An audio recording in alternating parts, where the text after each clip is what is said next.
Good afternoon, everyone. I hope everyone can hear me loud and clear. And welcome to this ECSA webinar on the topic of citizen science to monitor landscape changes. My name is André Mascarenhas, and I'm joined today by Veronica French, who is the coordinator of ECSA's headquarters. And in this webinar, we will have inputs from Inian Moorthy and Linda C., both from IIASA, which stands for the International Institute for Applied System Analysis, based around Vienna. Inian will be talking to us about mobilizing citizens for in-situ observations. Inian is a research scholar at the Ecosystem Services and Management Program in IIASA. He's working with the Earth Observation Systems Group, where he is involved with citizen observatories projects. He has a PhD in the field of Earth and space science, and his research interests include quantitative remote sensing, citizen science, and crowdsourcing mechanisms to complement Earth observation data sets and processing chains. Then Linda will be talking to us about home-based citizen participation. Linda is also a research scholar at IIASA and is deputy head of the Earth Observation Systems Group within the Ecosystem Services and Management Program. She works with the Geo-Wiki team. We will hear about that later on land cover validation issues and the development of hybrid land cover maps. She has worked on a number of crowdsourcing aspects, including quality issues, community building, and a branch of Geo-Wiki concerned with the validation of urban land cover. Her research interests include also artificial intelligence-based methods, GIS, land cover, crowdsourcing, and citizen science. And she comes from a background with her PhD in spatial applications of fuzzy logic, and educational background is in physical geography and environmental management. I should also say that this webinar benefits from the work being developed under the LandSense project, which aims at developing a citizen observatory and marketplace for land use and land cover monitoring, but I know Inian will talk a bit more about LandSense. I should also acknowledge the Natural History Museum in Berlin for their support with the technical facilities. And regarding the technical aspect of this webinar, during the presentations, we will be collecting questions that you can enter in the Q&A box on the right side of your screen, just below the list of attendees. After each talk, we will have some time for questions related with the presentations, and afterwards we will be addressing questions for a general discussion considering both presentations. We will also be recording this webinar, and we plan to make it available later through ECSA's online channels, so keep an eye on those. And that's it from my side for now. I pass the floor to Inian, and I hope he will be able to talk with you with no technical problems. So Inian, please. Hi everyone. I hope you can hear me. Thanks, Andre, for the great and comprehensive introduction. And like Andre said, both Linda and I are based here at IIASA, and what we thought we would do this afternoon or morning or evening, wherever it is you're tuning in from, is that we would give you a little bit of a flavor of the different activities that are going on here at IIASA in terms of citizen science and monitoring landscape changes. So the first module, which I will present, will mainly focus on how we were actually trying to get citizens to physical locations and make observations for us that could contribute to land use and land cover mapping. And then Linda is going to take over in the second half of this webinar to talk a bit more about how citizens are participating from the comforts of their home and how the data that they're providing is helping us with the work that we're doing here at IIASA. Hopefully you can all hear me well. So let's get started. The slides don't look particularly great here on my screen, but hopefully you can see everything. So we were going to just quickly go over some of the motivation in behind the work that we do here at IIASA. So a key component of the motivation is that we're very much interested in improving the quality of different mapping products that exist when it comes to land use mapping and land cover mapping. So in terms of how satellite data or Earth observation data gets translated into products, we feel that citizen science has a strong component that can play in improving quality of these different data sets. So at this intersection of citizen science and Earth observation is where we would like to thrive as a group here at IIASA. So this first component here, we'll talk a little bit more about the ground-based data collection methods and how we are also trying to promote environmental stewardship through the different tools that we have, which you'll hear about in a little bit. As I mentioned, we feel that there is a strong component that the crowd can play to make sure that this EO-based mapping that's taking place or satellite-based mapping is not simply a top-down approach where we can have a more participatory involvement of citizen science and crowdsourcing that can complement the work that scientists themselves are doing with mapping activities. So what I would like to do is actually talk a little bit about LandSense and some of the work that's going on in LandSense, as Andre mentioned. So LandSense is a particular project that has just started a little over a year ago. We are the coordinators of this project, and it involves 17 partners across Europe from 9 different countries. And our key focus here is to see how we can connect citizens with satellite data and how we can connect satellite data with citizens to transform the way we make decisions about the environment and how we can improve environmental monitoring in itself. So part of the work that we're doing within LandSense is that we have a particular tool that we are quite proud of and working quite strongly on. Is a tool called FotoQuest Go. Some of you may have heard it, especially if you're in Austria, but if you're outside of Austria, it's unlikely that you've actually heard about FotoQuest Go. And FotoQuest Go is a mobile application that's intended to get citizens out and about and collecting data for us that's valuable to land use and land cover mapping. There are 3 other components that are more based on the home-based citizen participation, which Linda will get into, but I'm going to be mainly talking about FotoQuest Go. FotoQuest Go, like I mentioned, is a mobile application that focuses on in-situ data collection and promoting community-based land use, land cover monitoring, and awareness. We generally have campaigns running in Austria that are promoted through social media and the local news as well, and through IIASA channels. And the idea here is to try to get different, to try to get citizens to navigate themselves to various locations throughout Austria and to help us collect in-situ data. So this slide gives you an overview of what are the particular steps that are involved in a FotoQuest Go campaign. And so what would mean is that you as a citizen or a participant would hear about the FotoQuest Go app, download it, and then the initial screen that you will see is a series of points that are scattered throughout Austria. And with your location setting on, you will know which points are close to you. So the objective then as a citizen is to navigate to a particular location.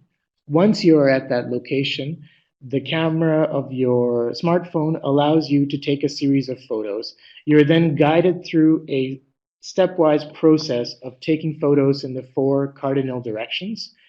And once you have accomplished that, you will also be taking a photo of the actual target location itself. And what I mean by that is that this is the particular point that we're interested in, not just the landscape of the 4 cardinal directions. And once you have taken the photos, you'll also be answering a series of questions, simple yes-no questions with regards to what is the land cover in that area, as well as what is the land being used for. Once you've answered both the questions and taken the photos, you then submit your data directly to us, and that then is just received in our database. So what happens that's new in the FotoQuest Go campaign that we haven't done in previous campaigns is that we realized that feedback to the contributor is very, very critical to be able to have a successful project or successful campaign.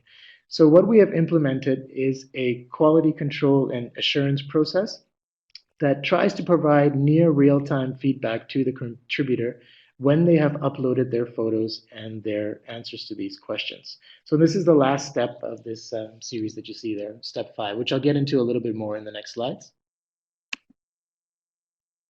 Before I get into how the quality control and assurance process works and how we give feedback, I wanted to just give you a bit of an overview on the particular campaign that we have run right now. So the campaign that we have run started about 11 weeks ago. It's actually wrapping up this week.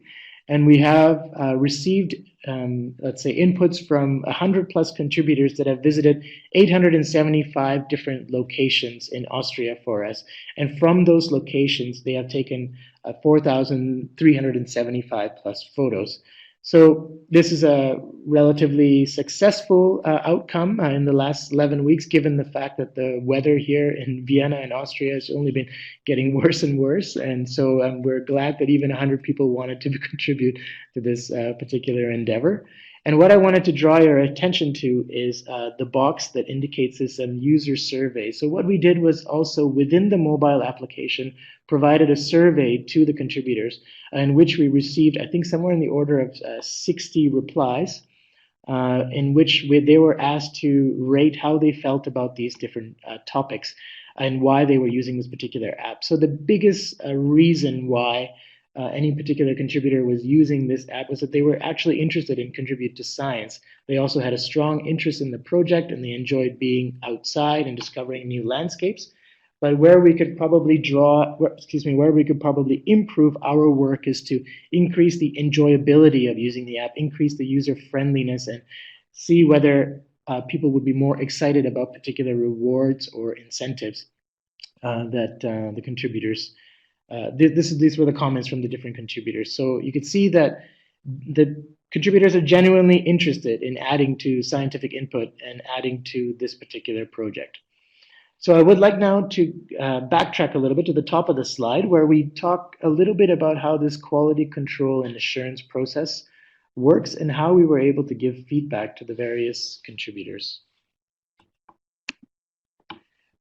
So as I mentioned, within the FotoQuest Go app, there are points that are scattered throughout Austria, and these points are actually not randomly scattered. These points are actually the same points that the European Commission uses for their land use and land cover survey every 3 years. So there are actually somewhere in the order of 340,000 points scattered across the EU, of which about 8,000 of them are here in Austria. So we used this as an opportunity to see if we can get citizens, just common people, heading out to these same points that the European Commission sends professional surveyors out to see if, in fact, that if we could create an application in which a common citizen could follow the same protocol that a professional surveyor would follow, would we receive comparable data sets in terms of quality and comparable data sets in terms of how quickly we could get these points covered as well.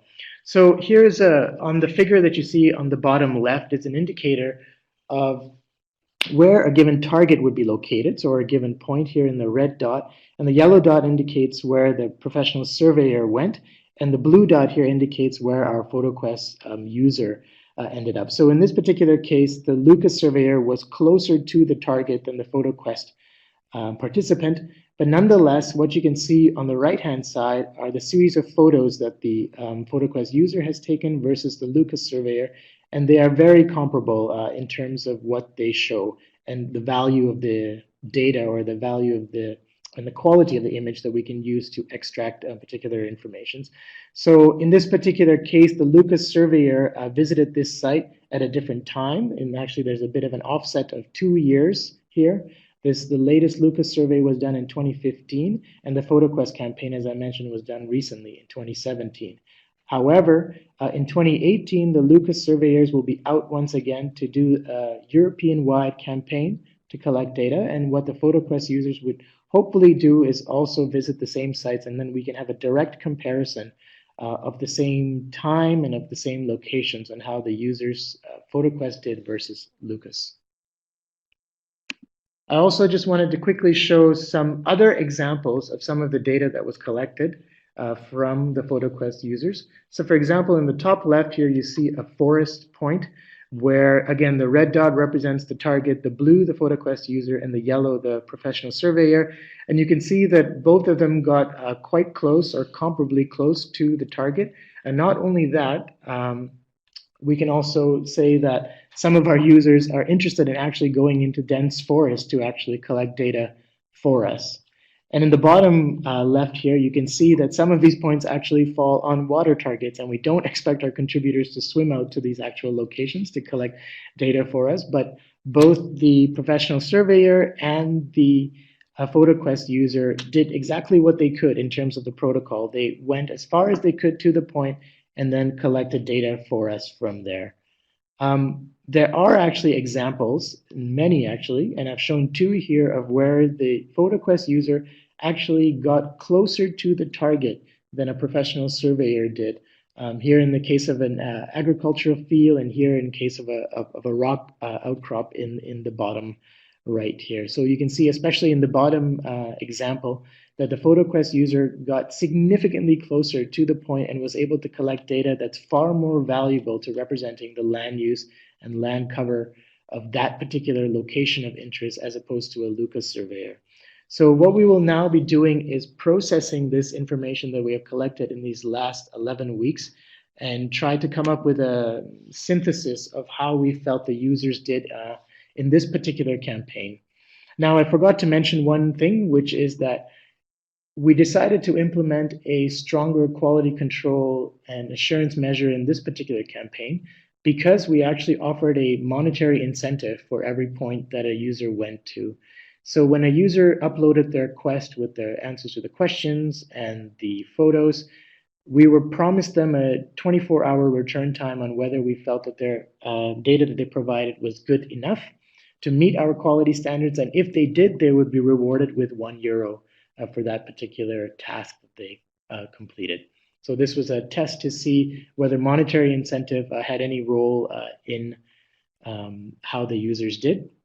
But what we had also found was that when we were able to provide, near real-time feedback to the users, that it actually translated into learning. So in a particular case where a user got close to the point, but maybe answered the land use or land cover question incorrectly, we would give them immediate feedback about that.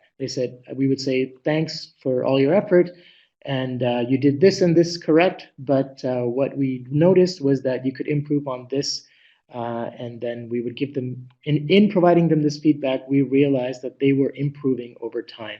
So this is another measure of how we can see that this quality control assurance measure, as well as the feedback that we're providing and how well it relates to our users learning and improving over time. So we will be analyzing this data in the weeks ahead.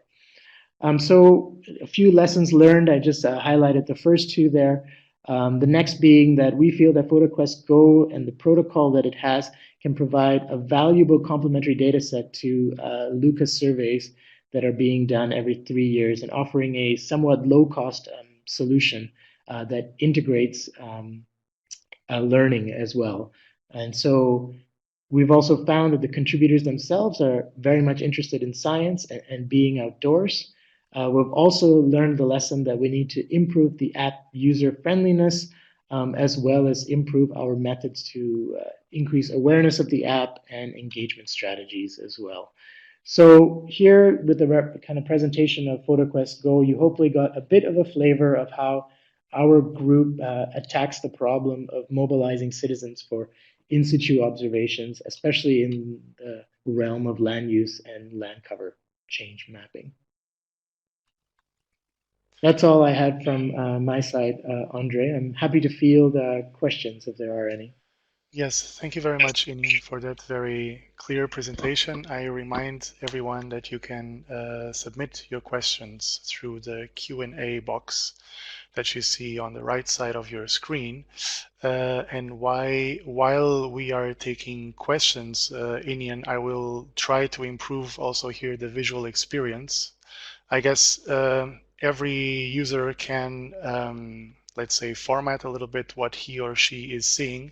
but I will try at least to put it a little bit better on my end, and hopefully it will be better for everyone. But while we do that, one of the questions I had here was that with FotoQuest Go, you showed how you can use it to, let's say, practically do the same work that is done through the Lucas program, which involves significant resources from the EU because you need to send people to the field. So this involves financial costs.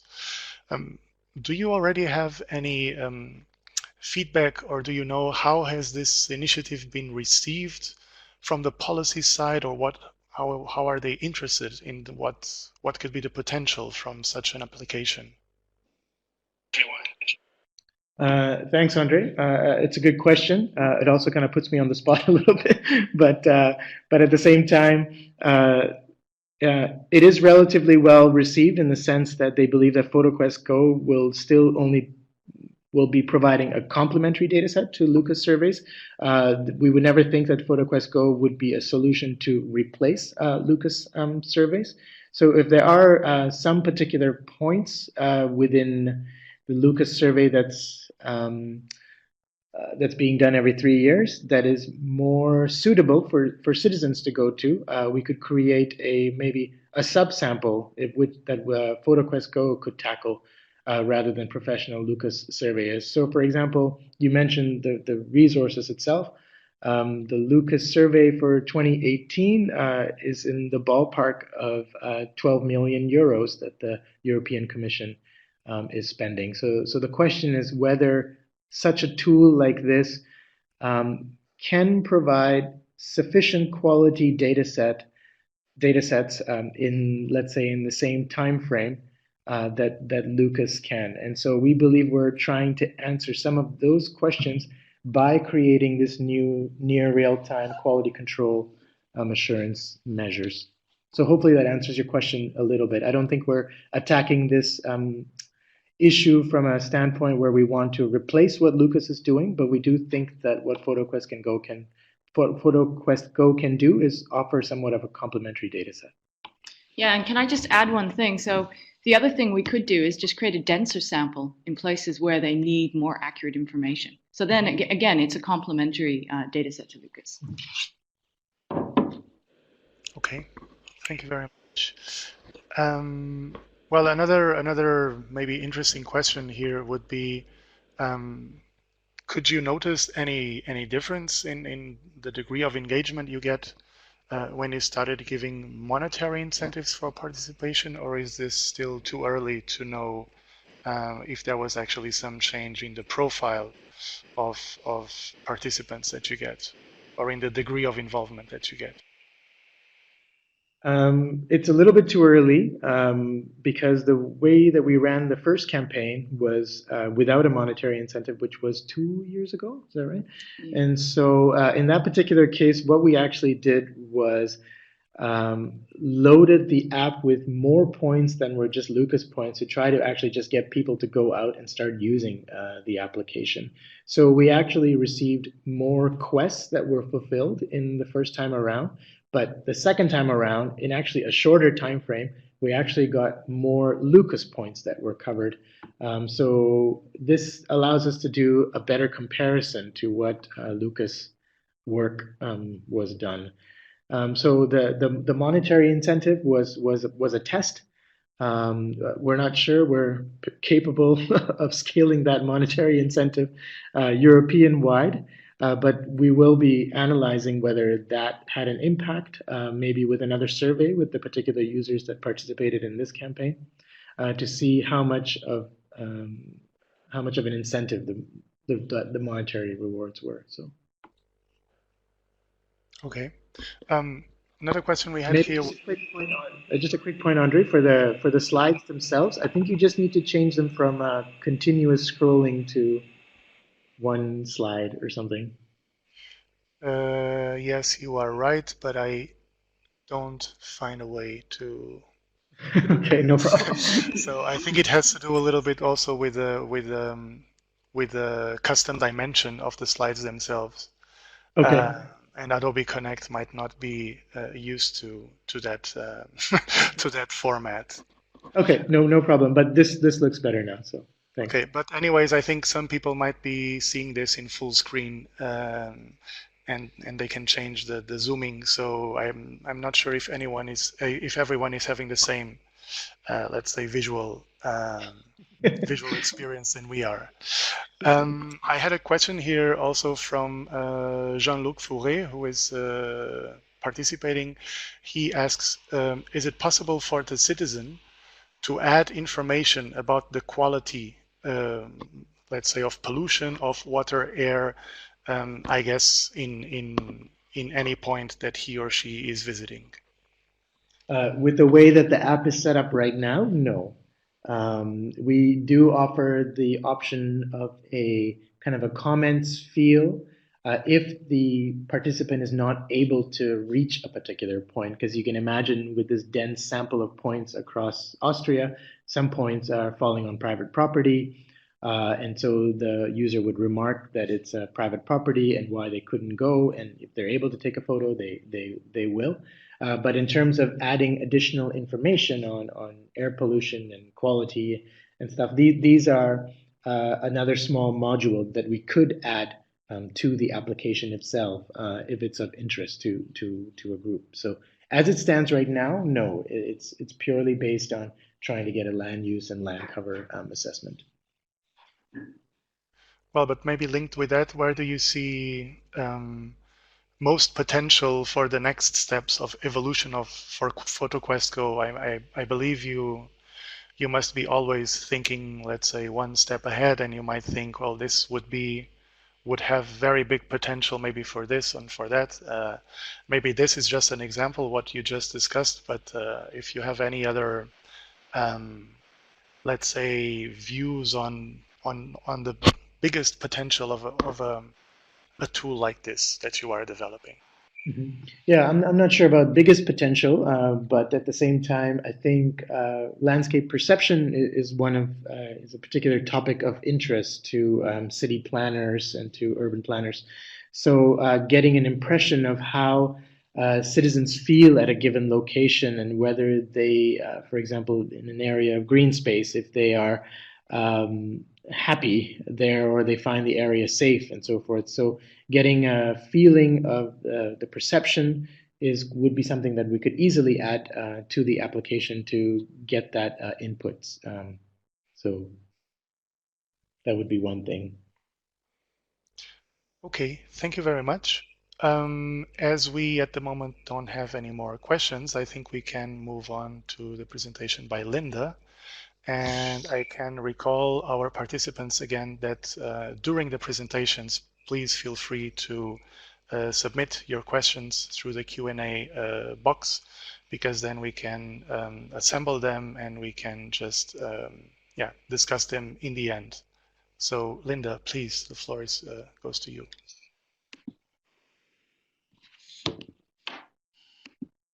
Okay, thanks very much. My name is Linda C. Thank you very much, Andre, for the very comprehensive introduction before. I hope everyone can hear me, but just shout if you can. Okay, so as Inian mentioned, I'm going to talk about home-based citizen participation and the tools that we've been building at IIASA for this. So this is the kind of thing that you can do from a comfortable chair at home with a mobile phone, maybe at a desk with a computer online. And I'm going to talk about three components. First is the Geo-Wiki engagement platform, then something we've built more recently, the LACO-Wiki validation platform, and then some mobile/serious games that we've been playing around with, so Cropland Capture and PicturePile. Okay, starting out with the Geo-Wiki engagement platform. So that goes back to 2009. So I started at IIASA in 2010, so I've been here about 7 years. And at the time, Geo-Wiki was just an online tool. Now, Geo-Wiki is something bigger. I mean, it's a lot of different tools for engaging citizens. But at the time, it was a platform where we asked people, okay, to look at very high resolution satellite imagery. And on top of that, we put land cover maps.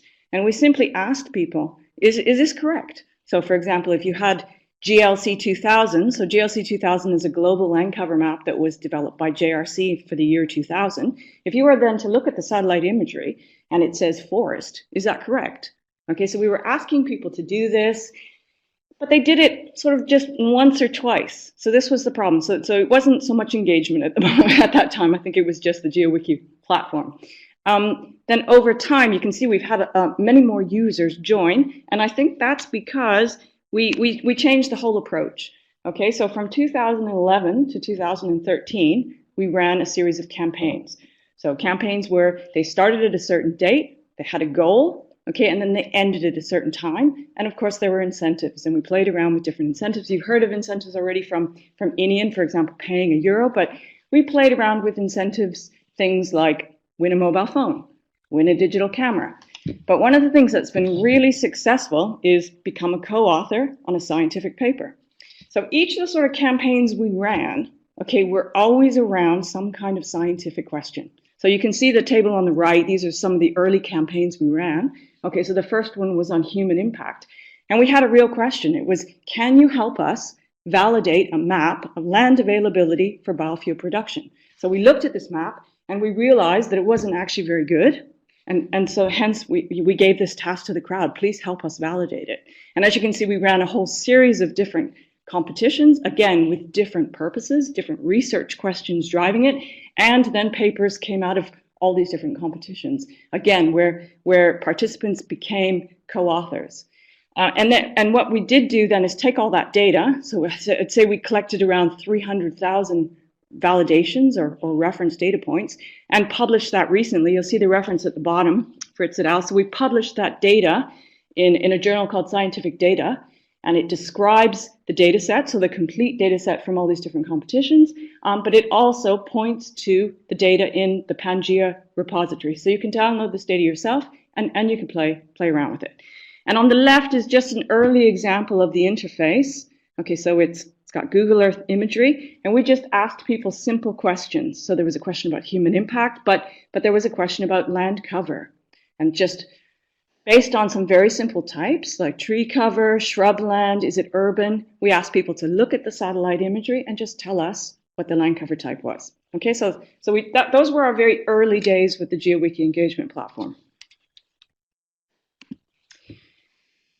From the data that we collected, we also have produced a lot of outputs. So for example, on the top right, we took the human impact data. So if there's not much human impact, it must be quite wild. And we simply created a wilderness map. So we took all the data that we collected and we did some simple interpolation and created a wilderness map.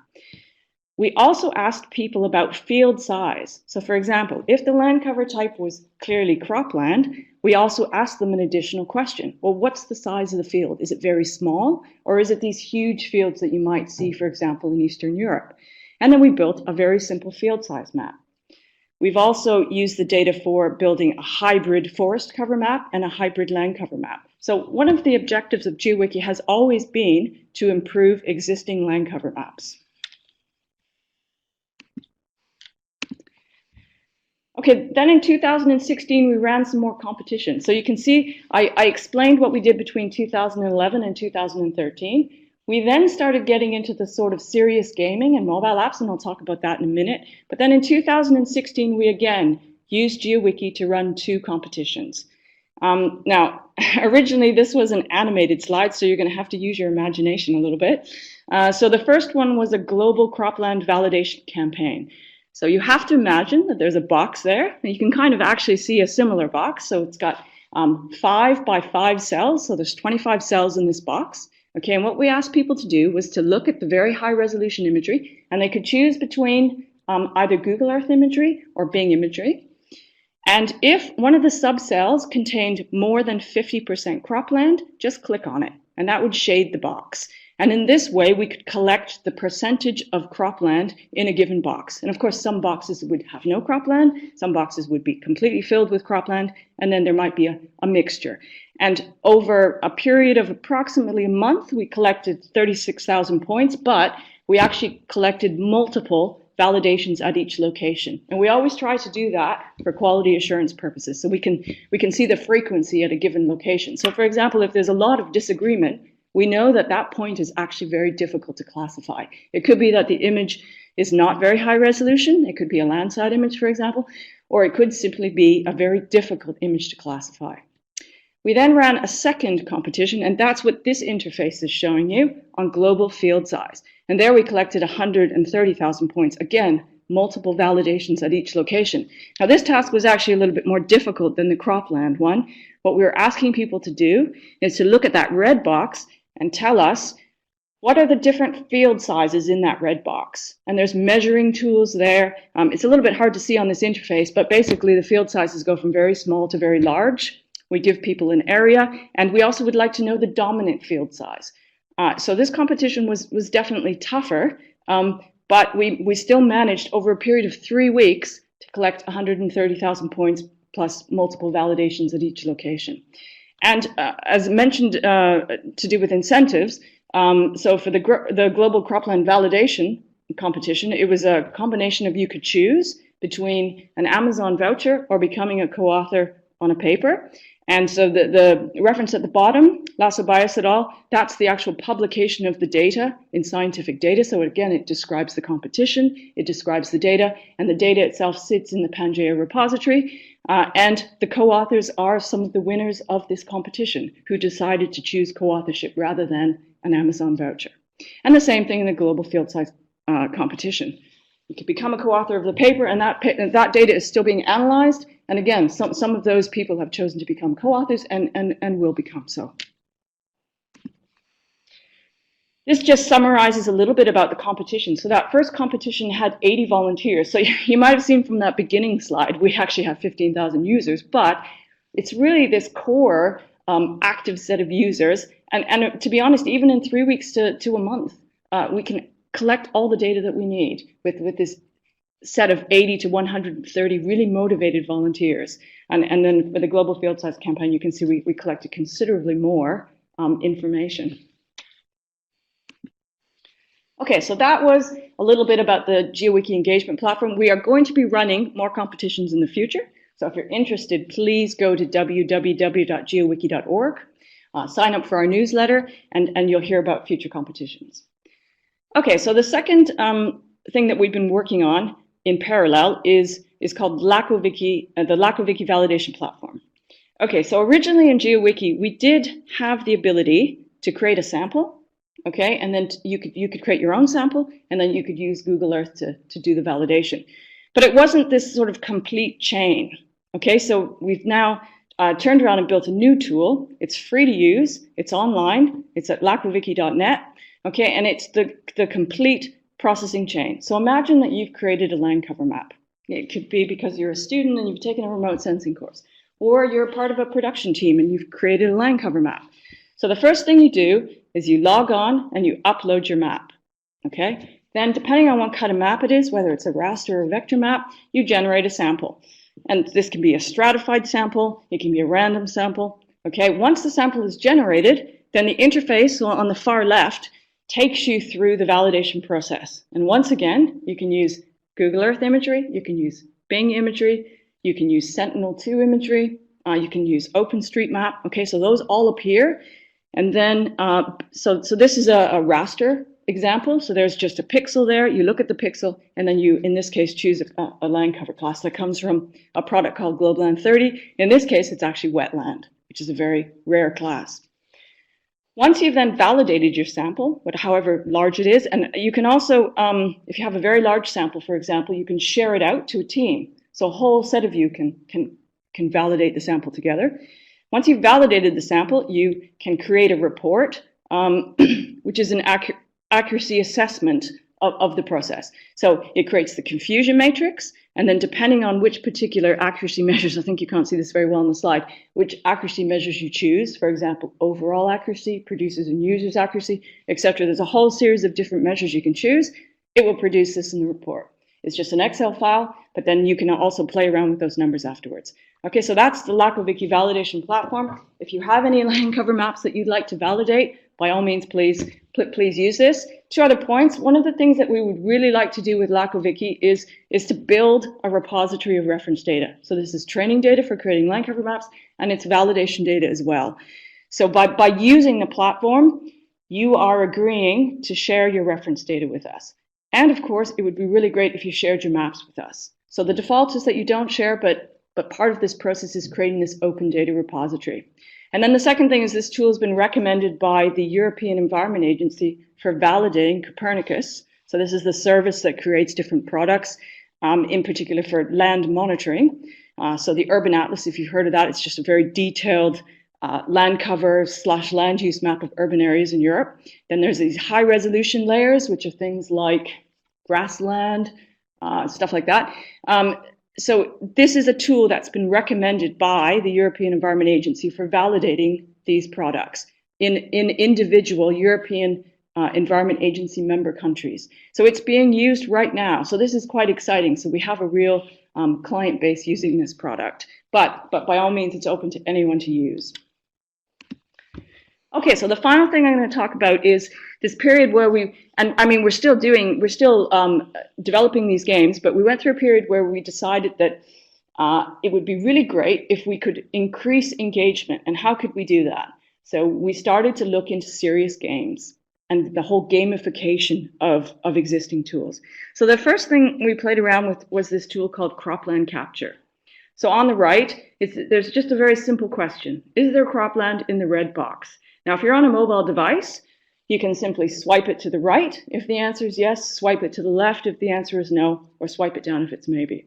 You can also use the cursor keys if you do this online. But it's a very, very fast way of classifying images.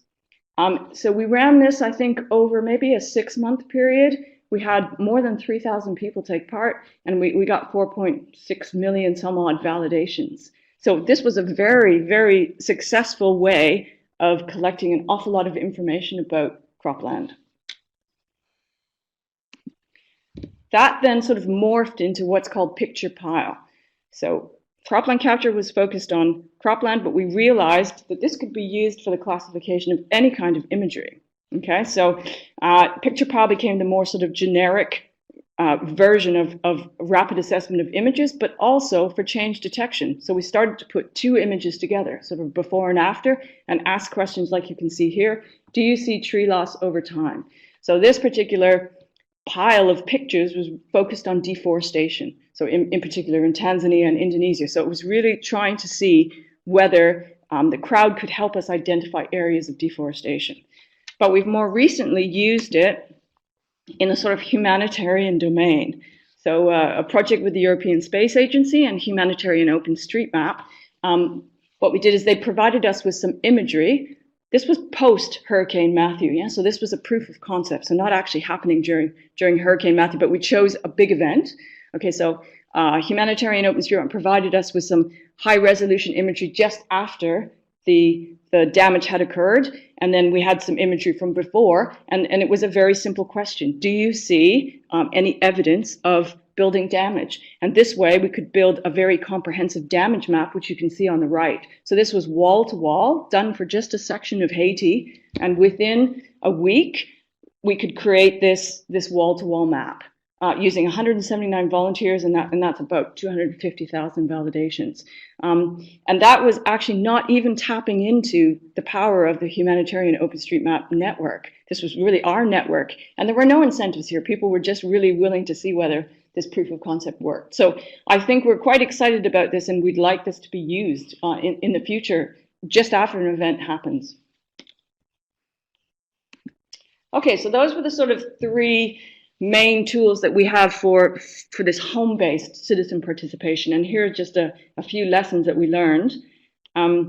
They are very low-cost solutions, and they can generate an incredible amount of data. So if you think about the validation of land cover maps in the past, this is less true now, but in the past, they were validated off 2,000 locations maybe. And some of that's ground truth, so it's very, very expensive. But suddenly we can generate millions of data points.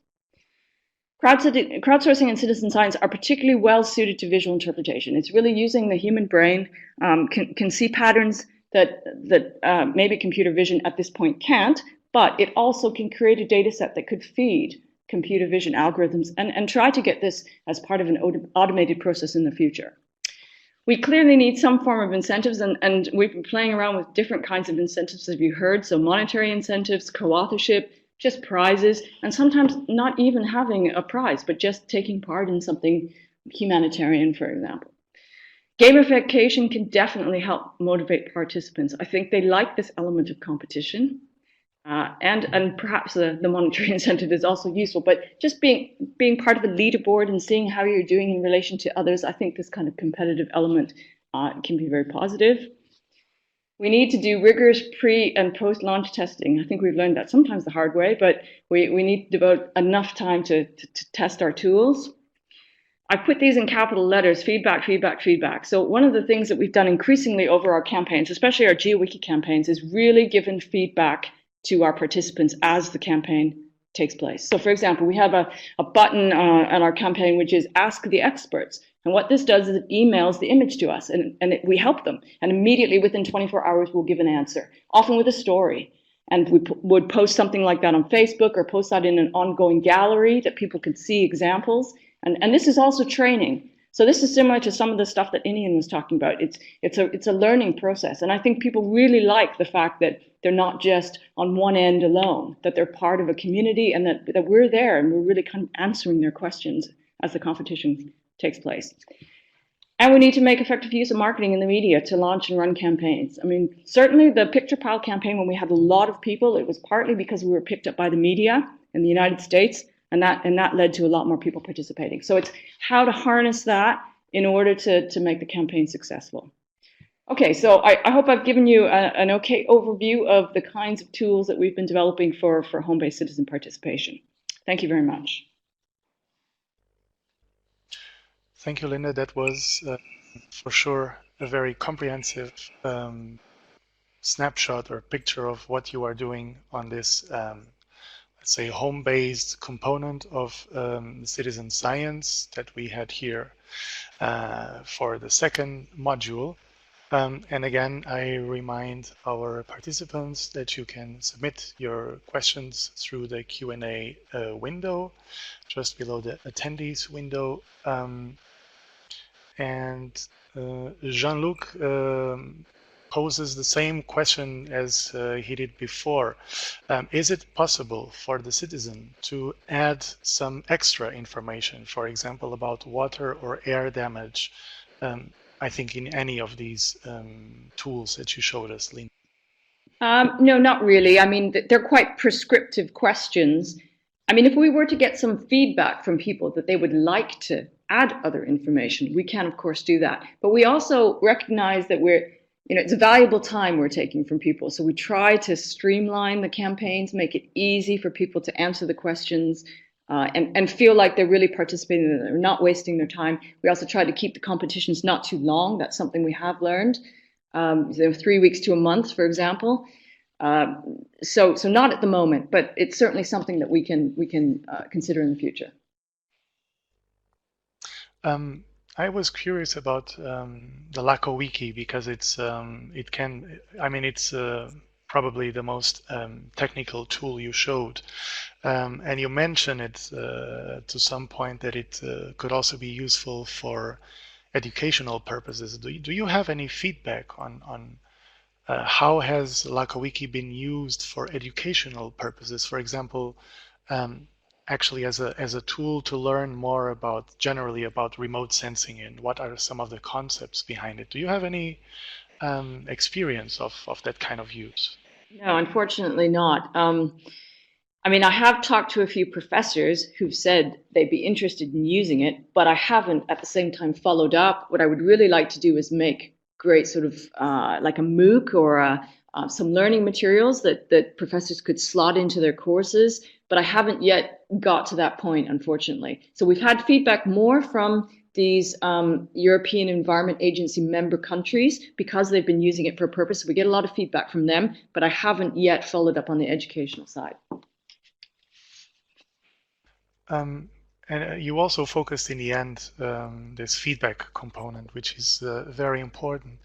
Do you, I mean, from the discussions I guess you have been having, do you have any ideas how one might develop feedback systems that can be efficiently used to improve whatever tool you are developing. So can you actually build a feedback system that, let's say, can help you very efficiently to improve your tool, let's say in a semi-automatic way, or yeah. Do you have some thoughts about that? Yeah, no, it's a very good question. I mean, it is very ad hoc at the moment, as you say. I mean, we get emailed, we post on Facebook, and then we do a questionnaire at the end of the competition. And actually, that's been very useful for gaining just general feedback. For example, even learning that people would really like these competitions to be concentrated over a shorter period of time, because then they're willing to put the effort in, but they don't want it to go on forever. So the answer is no. And I mean, it's been on our kind of wish list for some time that we could have some sort of mechanism, a bit like Zooniverse does. I mean, they have really nice chat platforms and things like that. It's something we need to definitely work on. Well, looking at both of your presentations here, I guess one of the, let's say, more obvious questions is how can you link this in-situ component with a home-based component? Have you been thinking about, let's say, some approaches to integrate, for example, FotoQuest Go with any of those tools that you showed us in the second module? Actually, we were sort of talking about that just before we were given the seminar. It would be great to be able to switch between the two. But no, I mean, do you have anything? No, I mean, maybe not specifically, but of course the way that our database is structured currently is that if you are contributing to, let's say, a FotoQuest campaign, and the photos that you're actually taking on the ground could help another campaign that's going on, a home-based campaign, in which those photos would then help that particular user make an assessment of what they are looking at. That's, I would think, technically feasible. It's not something we have specifically done yet, but yeah, technically feasible. So Yeah, I mean, we've definitely talked about integrating these two ideas into one, but we're not there yet. Okay, I guess that's also something to be further developed or explored in the LandSense project, where I think you are also planning on or looking into how can one combine citizen science data with authoritative data or other existing data.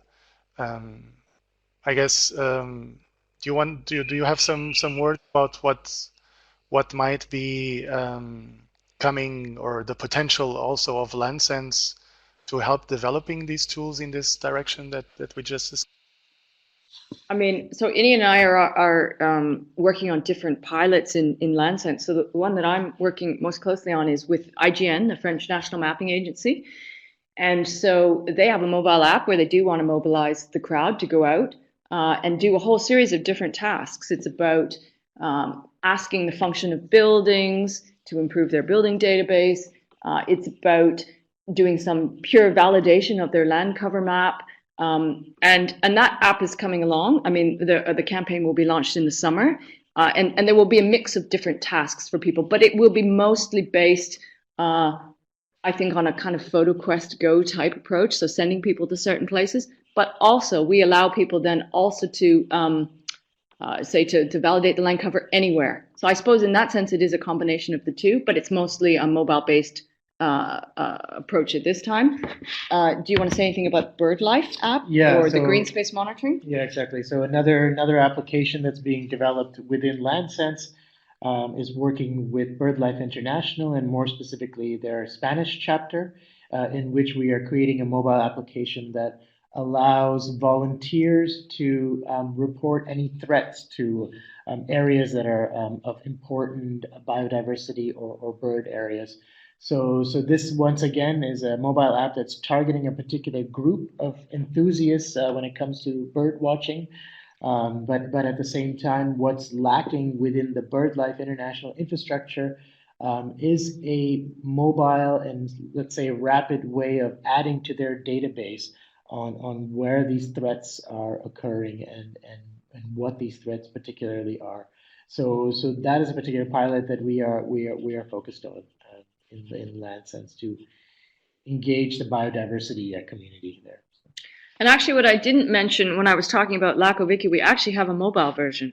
So you use the online platform to create your sample, and then you write that to the mobile, and then you can go and collect the data in the field. So there is a bit of a combination between the two. Great. Well, at the moment, I don't see any more question. If anyone has a very pressing question, you can still type it in, while I thank Inian Moorthy and Linda C. from IIASA for joining us today. Also, apologies for some technical difficulties which did not allow to give you the best visual experience. This is also a learning experience from our side, and we will probably take care of using PDF presentations for the future. Also check out the Geo-Wiki website from IIASA. I think there it's probably the best, let's say, portal for all of the things that we were listening to today. And also, as I said at the beginning, this webinar has been recorded, and we at ECSA, we plan to make it available later through ECSA's online channels, so keep an eye on those. I would also like to thank Veronica French, who was with me here at ECSA's headquarters, helping to put this webinar together. And I thank all of you for participating. Keep an eye on ECSA's webpage and media channels, because we might be having some more news regarding this kind of You are the initiative. first participant to join the conference. Well, thank you very much, and I'll see you next time. Okay, thank you. Thanks, Bye. Andre. Thanks, everyone.